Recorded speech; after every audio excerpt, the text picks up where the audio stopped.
Everyone, I am here with your weekly astrology report for the week of March 4th to the 10th. We have a busy week with a few different headlines coming up for the week, so a lot of energy shifting this week. So let's get into it right away. I'd just like to remind everybody, if you're interested in getting an astrological birth chart interpretation, you can go and click on the links below. You can also follow me on Twitter. I'm doing a daily Astro weather report where I let you know what's going on that day and post a funny little GIF that I find to kind of go along with it. So you can follow me there if you're interested in that at all. So let's get started. So the headlines for the week, the first is that we have a new moon on Wednesday, March 6th at 10:04 a.m. Central Time, all times in Central, just so you know. So this is a new moon that's happening in the sign of Pisces. And so new moons are a really good time for setting intentions because the moon and the sun are in the same sign and they are conjunct each other, meaning they're together. And so that means the sun represents like our conscious side, our ego, our will, and the moon represents our emotions and our subconscious. So when they're together, they're in sync, they line up together. And so it's a good time to use that energy to set a goal for the month. Now, Pisces rules things like dreams. It rules artistic sensibilities, especially music. It also rules anything to do with water, of course, because it is a water sign. And so it's a really good time to set some goals if you have any artistic goals, if you have any goals on working with, on psychological things or working with your dreams or doing some spiritual work, because Pisces is a very spiritual time. This is a really great time to set some goals in that particular area. So we do have a new moon on Wednesday, so it's a good time Wednesday and Thursday if you want to do a little ritual or, even just write your intentions down. That's a really good time to start doing that. We also have a Mercury retrograde. It's at 12:19 p.m. Central Time on Tuesday, March the 5th. This Mercury retrograde, Mercury retrograde gets a bit of a bad rap because Mercury rules communication and it rules travel. So when it's in retrograde, there tends to be delays or misinterpretations in this particular area. So it, often at this time, there's things like, travel delays, things breaking down, things not working right, computers, phone lines, the internet, that stuff. You can all experience delays, crashes, things breaking, that kind of stuff. But it depends, again, where it is in your chart. Sometimes, Mercury retrogrades pass and you don't even realize it. Other times it just feels like it's a big schmozzle and everything goes up in the air. So with Mercury in Pisces, because Pisces is water, I did hear another astrologist say, hey, watch for things like dropping your phone in the toilet or spilling water in your computer, just because Pisces is water. So watch for things like that. It also means that we can miscommunicate with each other. And especially with it being in Pisces, there may be miscommunications that hurt people's feelings or people take the wrong way or are emotional about. So give yourself a break if you feel like that. Also, if you have hurt somebody else unintentionally, make sure, you apologize, you're watching out for those kind of things. So it's not all negative though. Mercury retrogrades are a really good time to reassess what we've been working on for the past few months, to organize things, to edit things, to do research, to relook at things and reevaluate things. So it is a good time for, going back and looking at things. It's also a good time to clean up and find things. You often find things you may have lost during another retrograde. So you can really use that energy wisely. It's not a good time to start a new project, especially one where you're doing writing or communication, but it is a good time to reevaluate stuff that you have done and rework it and refine it. So it can be used really well. The other big headline that we have is that Uranus is moving into a new sign. And this is a big deal because Uranus changes signs about every 8 years.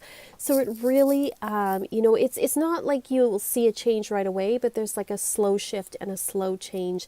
Uranus rules things like scientific progress, technology, also sudden events and sudden changes. And Uranus is going from the sign of Aries into the sign of Taurus, and it'll be there for the next 8 years or so. Now, when Uranus was in Aries, Aries rules things like our self-image.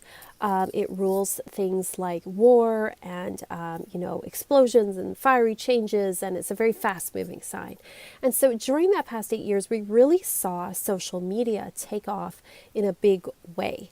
It's certainly, Facebook and YouTube and stuff have been around for a while, but in the last 8 years or so, we've really seen social media become like a really big thing and a thing that's really kind of taken over because technology's really changed our self-image, our image of ourselves and how we want to project ourselves out in the world.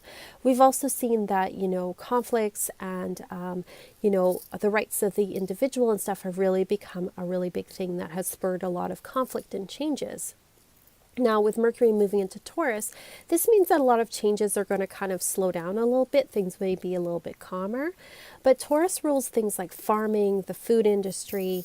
It rules nature and the environment. And so people are anticipating that there may be some changes coming up in the way food is produced over the next 8 years and the way that we're managing the environment and our natural resources. So this can be really good. We'll have to see where this goes, as far as what those changes look like.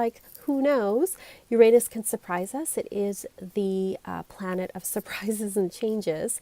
It also rules money, Taurus, so we may see changes in our banking system over the next 8 years or so. So we'll have to see how this all plays out, but just some ideas of what kind of themes we're going to be working with over the next 8 years in this area.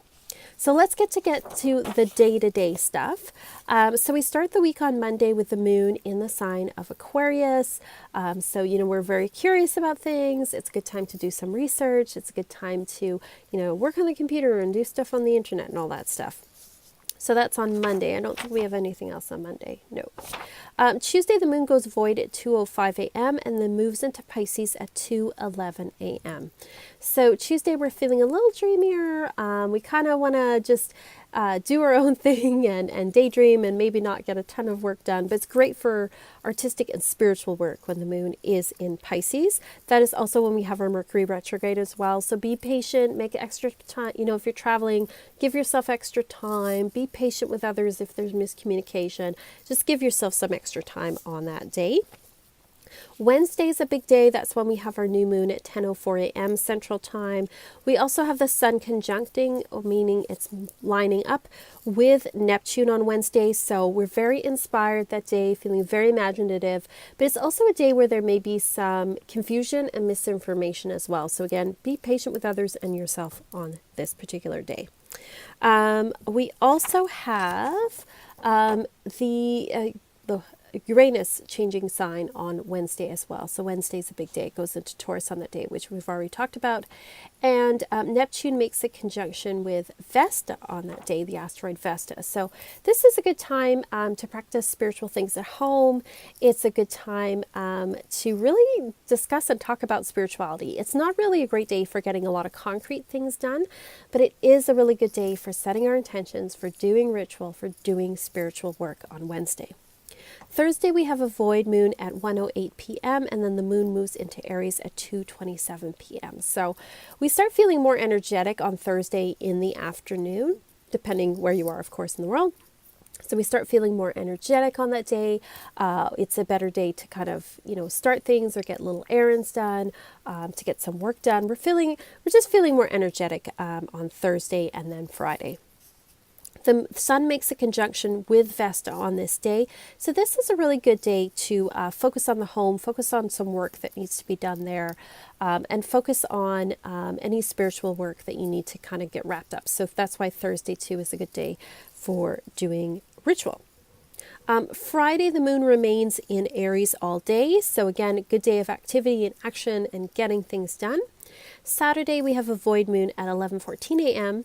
And the moon remains void for the rest of the day. So Saturday, not a good day to start something new. Just kind of go with the flow on Saturday. It's a good day to rest and to relax. We do have Mars making a sextile with Neptune on that day. So there could be some exciting changes that are happening, or there could be some kind of like surprising events in some ways. But just remember that you may not have all of the information. So it's saying don't act rashly on this day. If you hear something, don't do a knee-jerk reaction. Sit back a bit because you may not have all of the information quite yet. Sunday, the moon moves into Taurus at 2:10 a.m. It's a good day for enjoying food, being at home, being in nature, going outside for a walk, enjoying ourselves, and enjoying being on this earth and earthly pleasures. We also have Saturn making a sextile with Vesta on this day. So it's a good day to get organized at home. If you need to rearrange or organize things, this is a really great day to do it. So it's going to be an interesting week because of the Mercury retrograde. You'll probably feel it strongest, I think, on the Tuesday itself. But be patient with others and yourself. Avoid misunderstandings. If someone says something that doesn't sound right, ask them if that's what they meant. They may have misspoke. We also have a lot of Neptune energy going on with the Sun conjunct Neptune. We also have Vesta with Neptune, and we have Sun conjunct Mars making a sextile with Neptune. Neptune is good for things like spirituality and art and music, very much like Pisces. It rules Pisces, but it's also a planet that can cause confusion and misinformation. So that's why and with the Mercury retrograde in Pisces, this kind of exasperates this. So misinformation may abound. Don't believe everything you hear or read.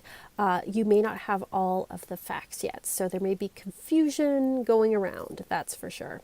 So that's what this week looks like. I hope this helps you in planning your week and being kind to yourself and others as well. And I will see you next week. And as always, peace and love and rock.